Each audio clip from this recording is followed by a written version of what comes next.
के लोग बताते हैं जो लोकेश जी है नगला राधे वाले, वो कुछ ना कुछ करते रहते हैं। क्या क्या बीच में लाल भिंडी लगाई थी जो काफ़ी लोगों को अच्छी लगी और आज भी डिमांड है, लोग मांगते हैं कि लाल भिंडी नहीं ला रहे तो। और उसके बाद ये लौकी लगाई इस बार, जैविक लौकी है, मटकी विधि से लगाई है। मैं पहली श्रेय दूंगा मीडिया को। ये एक शौक़ है, एक हॉबी है। देखिए, शौक़ और व्यवसाय दोनों जब एक साथ मिल जाते हैं तो एक बहुत बड़ा एक आविष्कार होता है। समस्या तो सबके साथ होती है, लेकिन समस्या से पहले उसका समाधान होता है। तो किसान सकारात्मक सोचें। आज हमारे साथ मौजूद हैं प्रगतिशील किसान लोकेश जी, जो कि लगातार नए नए आविष्कार करते रहते हैं। कहीं दाल उगाते हैं तो कहीं फूल उगाते हैं तो कहीं मटकी से लौकी का भी उगाने का काम करते हैं। अब किस तरीके की पूरी रूपरेखा है, किस तरीके से शुरुआत की थी, हमारे साथ मौजूद हैं। पहले तो आपका बहुत बहुत स्वागत है लोकेश जी। नमस्कार, आपका भी धन्यवाद दूंगा कि आप मेरे फार्म पे आए। और लोकेश जी, किस तरीके से आप जी लगातार जो रोज़ नई नई चीज़ें इस्तेमाल करते रहते हैं, नई चीज़ों की जो खेती, कैसे आपके मन में आता है? देखिए, मैं पहली श्रेय दूंगा मीडिया को, अखबार को। न्यूज़पेपर का मैं शौकीन था, तो न्यूज़पेपर पढ़ने से मुझे काफ़ी ज्ञान मिलता है और जगह जगह की सूचनाएं मिलती हैं। उन्हीं चीज़ों से मुझे एक प्रेरणा मिलती है। जी, पहले किस चीज़ की शुरुआत की थी, आज कहाँ पर आप खड़े हुए हैं, कहाँ दिक्कतें आई थी, क्या बताना चाहेंगे? देखिए, आरंभ में हम 2006 में एक किसान गोष्ठी में गए थे, तो वहाँ से हमें जिज्ञासा हुई और 2009 से हमने अरहर की खेती से इसका आरंभ किया। और अरहर की प्रथम बार खेती करने से बहुत अच्छा उत्पादन मिला।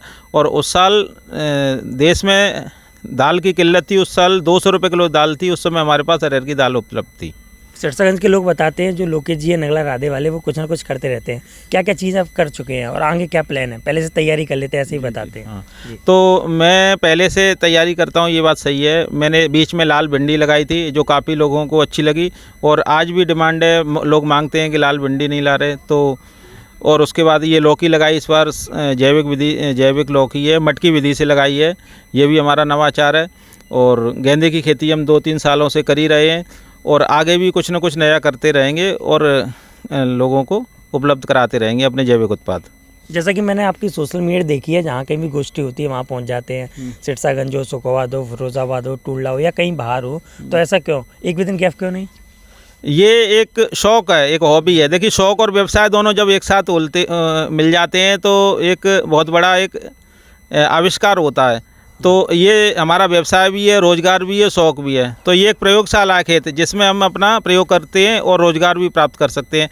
तो मैं अपने व्यवसाय से, मान लीजिए खेती से या शौक़ से, बहुत ही ज़्यादा खुश हूँ।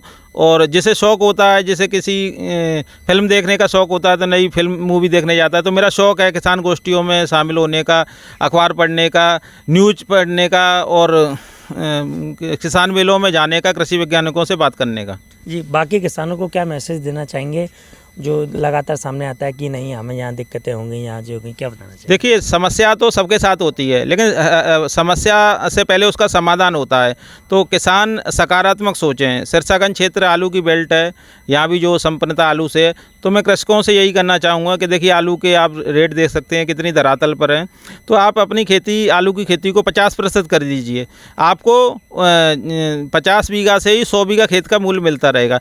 तो अन्य खेत में आप सब्जी हैं, दालें हैं, अनाज है, पशुओं के लिए चारा है, गेहूँ है, तो वो करिए। आप गेहूँ खरीदते हैं, भूसा खरीदते हैं, तो पशुओं की यहाँ व्यवस्था कम है, तो आप पशुपालन पे जाइए, मुर्गी पालन पे जाइए, बकरी पालन पे जाइए, तो आपकी दैनिक आमदनी मिलेगी और आपके आलू का भी पैसा भी काफ़ी अच्छा मिलेगा। जी, बहुत बहुत धन्यवाद जी। आप सुन रहे थे, ये आते हमारे साथ प्रगतिशील किसान लोकेश जी, जिस तरीके से बताया उन्होंने कि कब उन्होंने शुरुआत की थी और आज की स्थिति कितनी बेहतर हो चुकी है। बाकी किसानों से भी उन्होंने अपील की है कि कहीं ना कहीं कुछ ना कुछ नया नया आविष्कार करके देखिए। आलू की बेल्ट सिरसागंज को माना जाता है और आलू की बेल्ट कही जाती है। लगातार देख सकते हैं आप मेरे पीछे किस तरीके से यहाँ पर जो उन्होंने नए नए आविष्कार किए हैं। मटकी वाली लौकी भी इनका आजकल जो चर्चाओं का विषय बनी हुई है। यहाँ पे हमारे साथ बातचीत में लोकेश जी, बहुत बहुत धन्यवाद।